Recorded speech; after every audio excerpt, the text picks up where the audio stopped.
This audio reading is taken from the book The Bible and the Newspaper by Charles Spurgeon.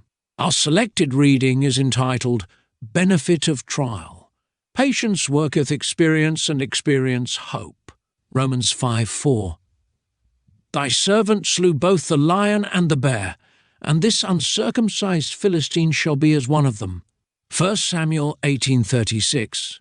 The Times, May 23rd, says, experiments are to be resumed at Shoeburyness for the purpose of gaining information as to the penetrative power of steel and wrought iron projectiles and the resistance of specially prepared targets. Some of the results already obtained have produced most unexpected and surprising experiences, the most remarkable being found during a trial of a composite steel and iron target. When fired against the steel face of the target, the projectiles broke up badly, but when the target was reversed, the shot not only penetrated the softer wrought iron, but went clean through the steel as well. This is theoretically accounted for by the supposition that in passing through the wrought iron, the metal of the projectile gets set up in a more compact body, and is therefore better able to endure the shock of the heavier impact. If this theory be correct, it is clear that passing through one form of opposition prepares the projectile to pass through a yet sterner one. And here we have an illustration of the beneficial influence of affliction upon the child of God. He is materially strengthened by the trials through which he passes. He is braced up, consolidated, and, in a right sense, hardened by what he undergoes. If the believer had to meet at first the severest of his troubles, like the shot striking upon the steel face of the target, he might be unequal to the task. But those trials which he has already undergone, like the shot's passage through the iron, are so arranged by Providence that they harden him for those which are to follow. We should naturally have thought that the shot would lose its force in passing through the wrought iron, and so we might have imagined that believers would lose their strength and patience while enduring a series of troubles.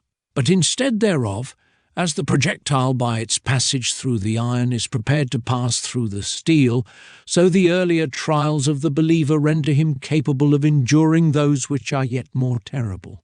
Sanctified trials are not our destruction but our instruction, not our breaking but our making.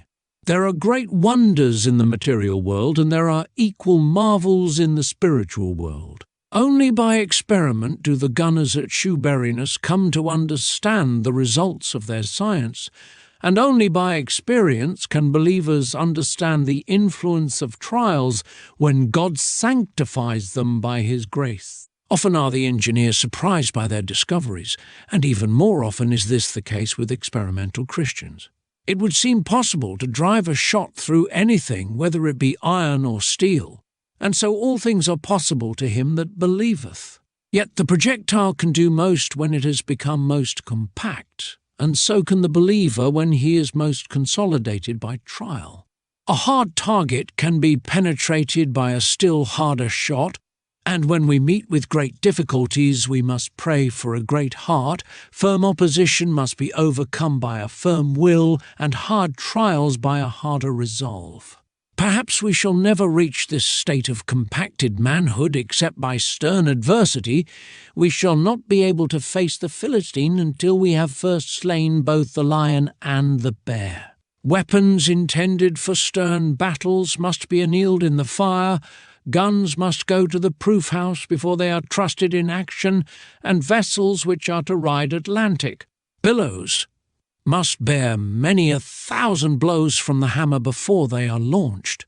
In all our trials, when truly sanctified, growth is the result, and by bearing we learn to bear more. Through affliction, patience must have her perfect work, that we may be perfect and entire, wanting nothing. This concludes our reading. Thank you for listening.